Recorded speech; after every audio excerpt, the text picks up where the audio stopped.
बड़ी खबर, यूपी में ईसी से शिकायत के बाद, यानी कि चुनाव आयोग से शिकायत के बाद वो एक्शन मोड पर है। यूपी में 7 पुलिस वालों को सस्पेंड कर दिया गया है।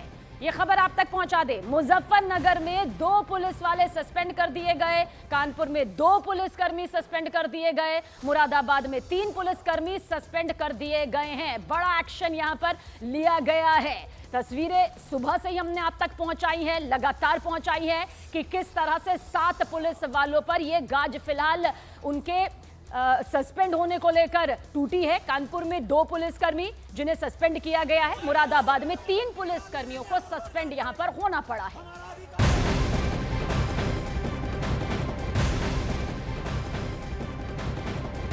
और यूपी में उपचुनाव से जुड़ी यह बड़ी खबर आप तक पहुंचा दे। कानपुर की सीसामऊ विधानसभा सीट, यहां भी मतदान जारी है, लेकिन मतदान के दौरान एक बड़ा एक्शन देखने को मिला है। दरअसल अखिलेश यादव ने शिकायत की और इस शिकायत पर चुनाव आयोग ने कार्रवाई भी की है। कानपुर पुलिस कमिश्नर ने यह जानकारी दी है कि 2 पुलिस अधिकारी को निलंबित कर दिया गया है। समाजवादी पार्टी ने कानपुर के सीसामऊ विधानसभा सीट का एक दरअसल वीडियो शेयर किया था। जिस वीडियो का जिक्र कर रहे हैं उसमें मतदाताओं को वोट नहीं डालने दिया जा रहा था, उन्हें जान से मारने की धमकी दी जा रही थी, महिला मतदाताओं को छेड़ने का भी आरोप लगाया गया था। और इस वीडियो की गंभीरता को यहां पर जांचा गया है। चुनाव आयोग ने समाजवादी पार्टी की शिकायत पर यह एक्शन लिया है और इसके बाद आरोपी पुलिस वालों को सस्पेंड यहां पर किया गया है।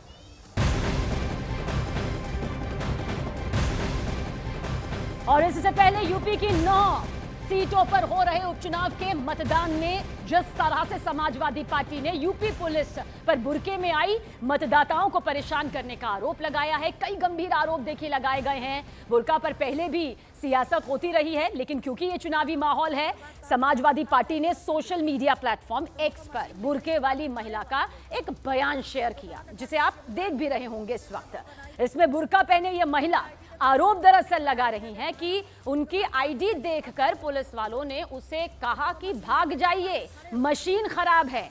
समाजवादी पार्टी ने दावा किया कि यह मामला अंबेडकर नगर की कटेहरी विधानसभा के बूथ संख्या 65 का है। बाकायदा बूथ संख्या 65 कहा गया है। कटेहरी विधानसभा सीट से यह वीडियो बताया जा रहा है। आईडी दिखाइए तो मैं आइडिया दिखाया हूँ, उसके बाद कहा तो जाइए भाग जाइए, मशीन बिगड़ी है।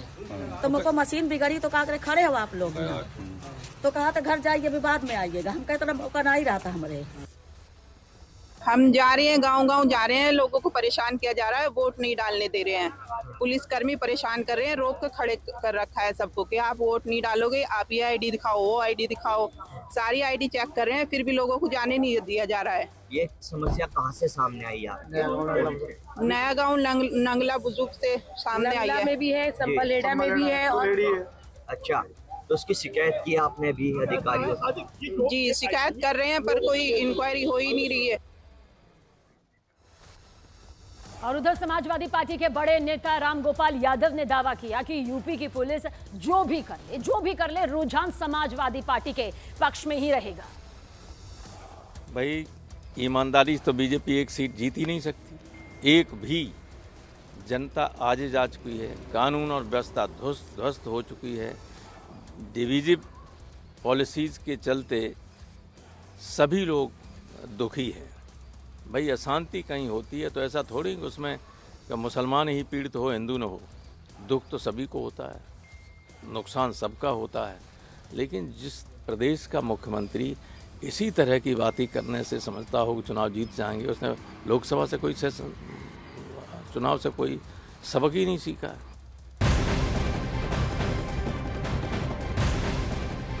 और समाजवादी पार्टी के आरोपों पर बीजेपी ने पलटवार भी किया है। बीजेपी ने दावा किया कि यूपी की 9 जो सीटें हैं उस पर शांतिपूर्ण तरीके से उपचुनाव चल रहा है।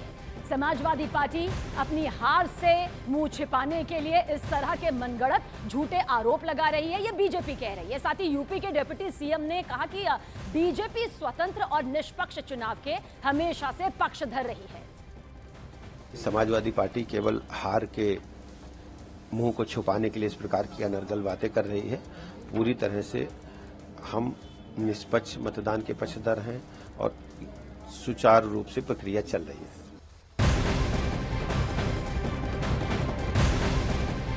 निर्वाचन धमाका, बड़ी खबर। यूपी बीजेपी ने निर्वाचन आयोग को खत लिखकर मांग की है कि बुर्का वाली महिलाओं की पहचान यहां पर होनी चाहिए। बुर्का पहनने वालों की चेकिंग के बाद ही मतदान यहां पर कराया जाना चाहिए, ये यहां पर मांग की गई है। दरअसल बुर्का को लेकर जिस तरह की सियासत यहां पर सामने आई है, दो पक्ष इसे लेकर नजर आते हैं। वहीं यूपी बीजेपी ने निर्वाचन आयोग को इस बाबत खत लिखा है, ये चिट्ठी लिखी है। मांग एक बार फिर से सुनिए कि बुर्का वाली महिलाओं की पहचान हो, यानी कि जो महिलाएं बुर्के में मतदान के लिए आती हैं उनकी पहचान होनी चाहिए। कहीं ऐसा तो नहीं कि बुर्के के पीछे किसी भी तरह से कोई भी ऐसा तत्व हो जिसकी जांच जरूरी हो। बुर्का पहनने वालों की चेकिंग के बाद ही मतदान कराया जाए, यह मांग यहां पर की गई।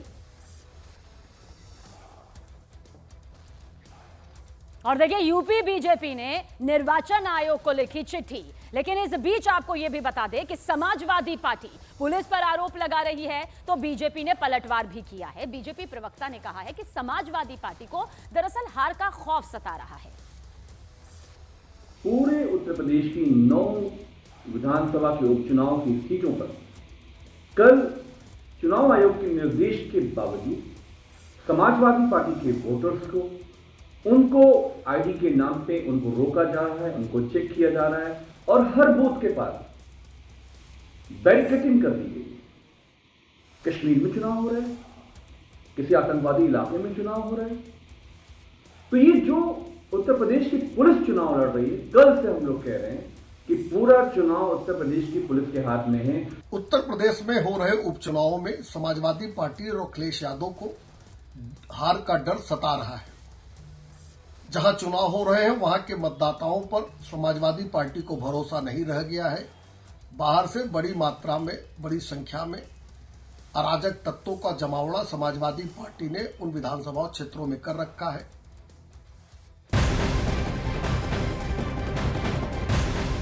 और इस बीच मुरादाबाद से एक बड़ी खबर, कुंदर की विधानसभा सीट से बीजेपी उम्मीदवार रामवीर ठाकुर ने समाजवादी पार्टी पर फर्जी मतदान का ये बड़ा आरोप लगाया है। रामवीर सिंह ने दरअसल कहा कि समाजवादी पार्टी के 3 विधायकों ने उपचुनाव में फर्जी मतदान के लिए अपनी विधानसभाओं से ही कई लोगों को भेजा है, यानी कि फर्जी मतदान, जो कि सीधे सीधे बहुत ही गंभीर और संगीन आरोप। चुनाव शांतिपूर्ण ढंग से हो रहा है, लेकिन यहाँ कुछ अताताई लोग हैं जो समाजवादी के हैं। उन्होंने, जो कैंडिडेट है उसने कांट से 1000 लोगों को बुलवा लिया। जो वहाँ के विधायक हैं कमाल अख्तर, उन्होंने 1000 वोट 1000 लोगों को यहाँ भेज दिया। फहीम है बिलारी से विधायक, उन्होंने 1200 लोग यहाँ भेज दिए। और नवाब जान है यहाँ विधायक, उन्होंने भी 1200 लोग ठाकुर द्वारा से भेजे और फर्जी वोटिंग कराने का प्रयास किया, जिसे प्रशासन ने काफ़ी हद तक रोकने का काम किया है। और वही लोग यहाँ वातावरण को गंदा कर रहे हैं।